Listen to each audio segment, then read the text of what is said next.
कि ये जो फलाए आम के 215 इंस्टीट्यूशन स्कूल्स को टेक ओवर किया, ये जम्मू कश्मीर के जो तालीमी इदारे हैं, जो यहाँ के हमारे इंस्टीट्यूशंस हैं, जो हमारी यहाँ की सकाफत है, उस पर एक और हमला है। मैं इसलिए सकाफत और जम्मू कश्मीर के तशख्खुस के साथ इसको जोड़ रही हूँ क्योंकि बहुत कम ऐसे स्कूल हैं FAT की तरह जो स्कूलों में इखलाकी इस्लामी तालीम के साथ जो रेगुलर एजुकेशन भी देते हैं। मतलब कोई आप किसी स्कूल का नाम नहीं ले सकते हैं जहाँ पर ये बैलेंस मेंटेन होता हो। और इन स्कूलों में से बहुत ही नामवर शख्सियत उभरी हैं और इसके साथ हज़ारों के तादाद में, मेरे ख्याल में कोई 50-60 हज़ार तो स्टूडेंट्स हैं, टीचर्स हैं, फैमिलीज़ हैं जो जुड़ी हुई हैं। तो इस तरह से इसको इसको टेक ओवर करना, पहले तो जमात इस्लामी के तमाम एसेट्स को टेक ओवर किया गया, उन पर बैन लगाई गई।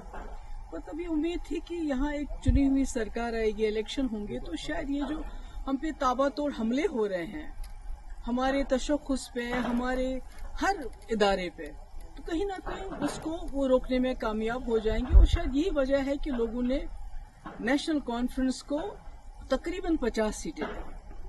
पार्लियामेंट में 3 मेंबर पार्लियामेंट दिए लद्दाख को लेके। तो पर अफसोस की बात है कि बजाय इसके कि वो इस चीज़ को रोके, तो ये गवर्नमेंट की तरफ से ऑर्डर आना, मुझे लगता है कि ये मतलब एज अ कश्मीरी मुझे लगता है एज अ कि ये जो लोगों का जो भरोसा है उन पे क्या गुजरी होगी, मैं उसका अंदाज़ा नहीं लगाना चाहती। क्योंकि पिछले इलेक्शन में तमाम लोगों ने अपनी आइडियोलॉजी से बालातर उठ के, चाहे वो जमात इस्लामी थे, चाहे अहले हदीस थे, चाहे एम्प्लॉयज थे, चाहे टीचर्स एसोसिएशन थी, चाहे नौजवान थे, सब ने सोचा कि एक ही जमात को वोट देंगे ताकि ये जो तूफान आ रहा है हम पे मरकज की तरफ से, इसको शायद एक जमात रोक पाएगी, एक ही जमात रोक पाएगी। क्योंकि PDP को तोड़ फोड़ करके PDP लगता था लोगों को ये खत्म हो चुकी है, ये मुकाबला नहीं कर पाएगी। तो ऐसे में ये होना, और अभी आपने देखा कुछ देर पहले जो हमारी उर्दू जबान है, सरकारी दफातर में से उसको तकरीबन खारिज किया जा रहा है। हमारी किताबों, हमारे जो सिलेबस है, जो करिकुलम है, उसमें जो है हमारे शेखुल आलम रहमतुल्लाह अलैह हैं, या हमारे अल्लामा इकबाल साहब हैं, या इसी तरह जो हमारे आगा शाहिद साहब हैं, उनको बिल्कुल उससे अलग किया जा रहा है।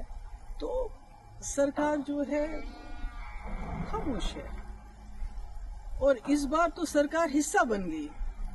आपको याद होगा 2016 और 17 में जब यहाँ बहुत हालात खराब हुए, पथराव रोके ना रुके, दिल्ली से इतनी बड़ी टीम आ गई, बड़े बड़े मिनिस्टर्स की, बड़े बड़े पॉलिटिशियंस की, और हुर्रियत के दरवाजों पे गई कि आप दरवाजा खोलिए, हमसे बात कीजिए, दरवाजे बंद कर दिए। यानी इतने हालात खराब थे।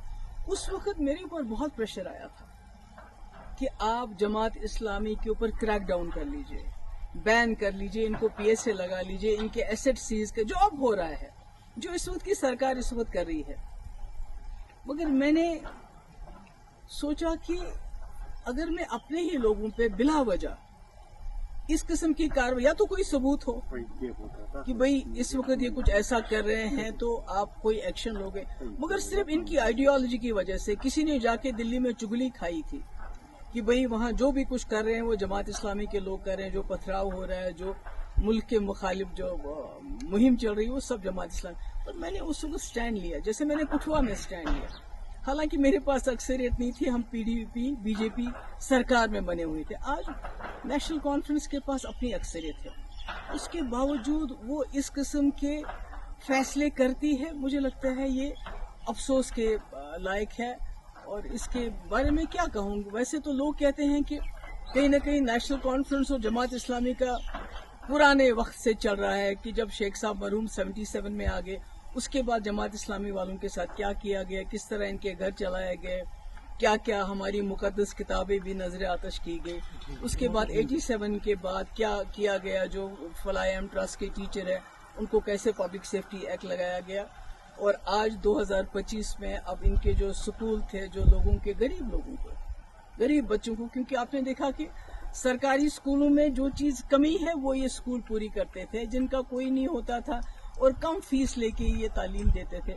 तो आज इन्होंने इतना बड़ा सिस्टम जो एक बना हुआ है उसको ایک حساب سے تباہی کے دہانے پہ پہنچا دیا ہے. کئی گھر اس کے ساتھ وابستہ ہے, کئی ٹیچر, سب کا مستقبل جو ہے. میم آپ نے ایجوکیشن منسٹر